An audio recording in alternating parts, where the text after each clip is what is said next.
Erősíti a vas, mert ez azért van, mert nem tudok majd leütni ideggel. Erőgi munka közben, uram, tehát Na? több komolyságot húzni. És mint a sas, repül. Csinálod, így van, mint a madarakok a repülő madarak, mint erre. Mint a sas, csináld Guszti. Sziasztok! Azaz, de rendesen Mint repkedjék. egy sas, olyan van. Lendülettel, Zárd össze az ujjaidat, mert leesse, hát a sas, hogy is tudod. Úgy, és most a bal lábadat lassan engedve, de csak a bal, hogy legyen lekapasztva úgy engedve, és most a jobbat is, ez erére erősíti most. És most emelkezd a lábadat, azaz.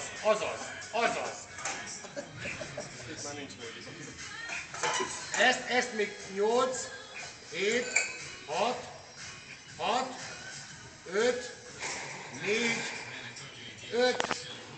4, 3, 2, 1. És most nemes egyszerűséggel essél ki onnan, mert úgy szoktuk ilyenkor, hogy essél ki. Eltűnik, hogy akapolni be van. Vigyázz a fejedre, vigyázz. Úgy, jó. Ennyi mára. Már ennyi volt Guszti. De nem ez volt a legjobb. Köszönje a mestertől, hogy Nem úgy. Úgy a flasztam, hogy a szedva. Nem neki azt.